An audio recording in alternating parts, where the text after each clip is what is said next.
Salutations, fellow nerds. I'm Rick Y, and today is November 22nd, 2025. Zohran Mamdani recently visited the White House, and while conservatives and a very large chunk of Democrats have bent over backwards to try and paint this as the dawn of communism and the collapse of Western civilization, Donald Trump spent the meeting admiring him. This is the same man that called Trump a fascist right to his face, and yet Trump undercut his own party's panic by practically fawning over the guy. So what's actually going on? Why are independents running away from MAGA? Is it immigration, inflation, the overall outlook for the future? Let's unpack this, because younger voters are looking at the state of the country and deciding that hard capitalism is really offering them nothing. And also, I know I've posted about it, but I want to show you some of the interview that I had the chance to do with a historian and a Marine that I had the honor of serving with. And at the end of this, I'm going to give you a little sneak peek of that Q&A session and dropping the link in the description below if you'd like to pop over there and show those gentlemen some love. I want to work with them as veterans and history lovers so that we can all deliver positive messages to young men, and also share some gossip from our perspective for whatever it's worth in these times. I know he'd appreciate it, and from the bottom of my heart, so do I. Now, let's dig into this. The political math is cracking. Recent polls show MAGA leaking support like a sieve. Many conservatives are willfully ignoring what the data suggests heading into the midterms this year. Some analysts have even believed that the House is already lost for Republicans, and if that's true, Trump and his Project 2025 are dead in the water. And some even go further. They think that the Senate majority could also flip too. I'm not entirely convinced yet on that, but if that does happen, not only is MAGA and its agenda completely finished, Trump will almost certainly face another impeachment for the mounting list of high crimes and misdemeanors in this second term. Meanwhile, Trump's approval rating has cratered, especially among independents, the very people who carried him over the finish line in 2024. So what about his promise on immigration? Trump built his entire political brand on 3 immigration promises since 2016. Build a wall, shut down illegal immigration, and launch the largest mass deportation operation in U.S. history.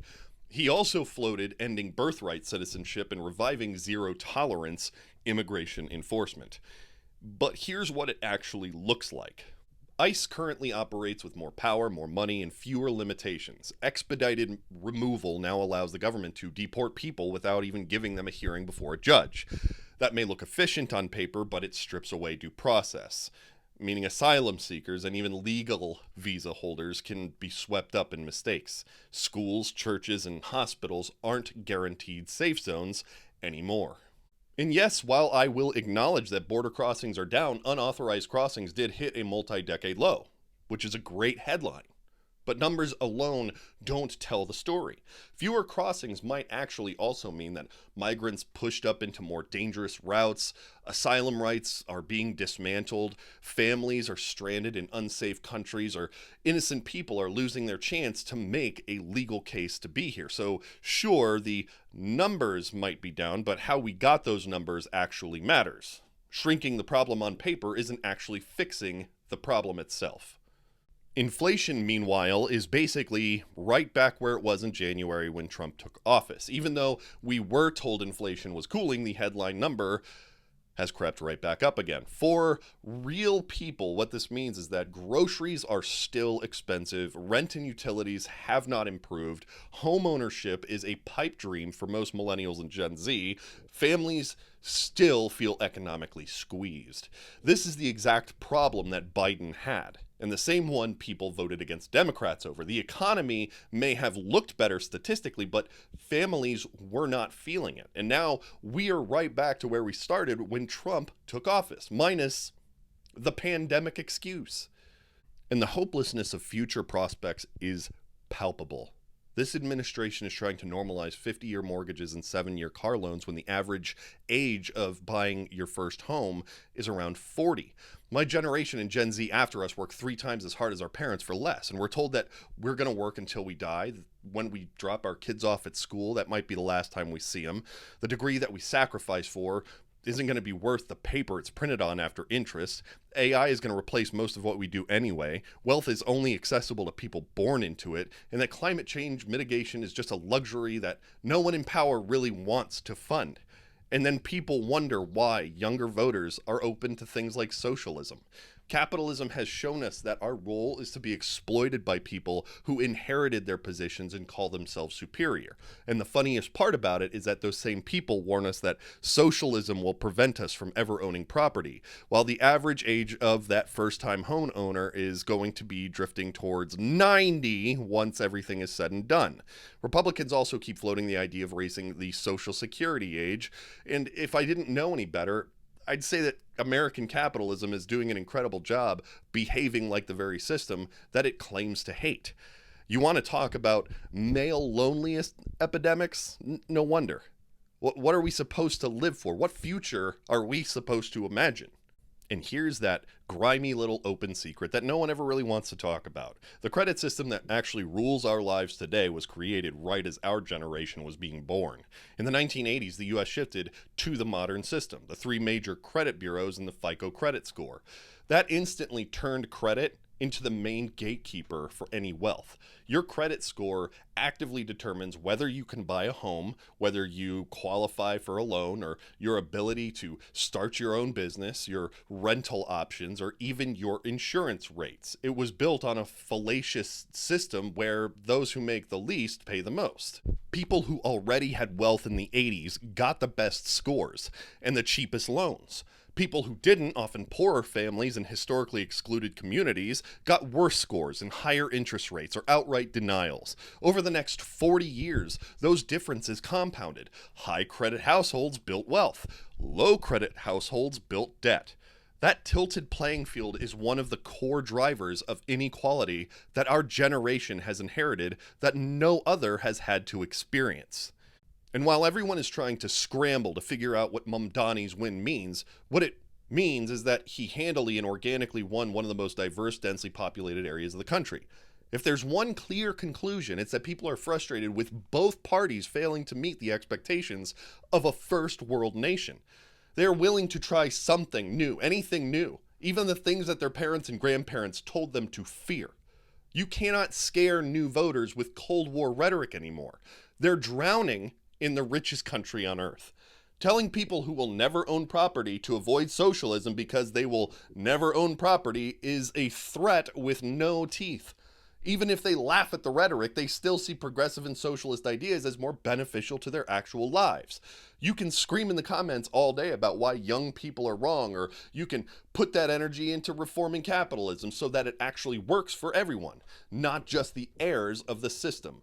All of our generation has ever asked for is what our grandparents got after World War II. And while we're told that the country is richer than ever, we work harder, get paid less, and get patronized constantly. Whether you like it or not, there is a hunger for something new, because what we are doing right now doesn't work. And now there are whispers about letting retirees stop paying taxes altogether, because even boomers can't afford to retire under the system that they defended.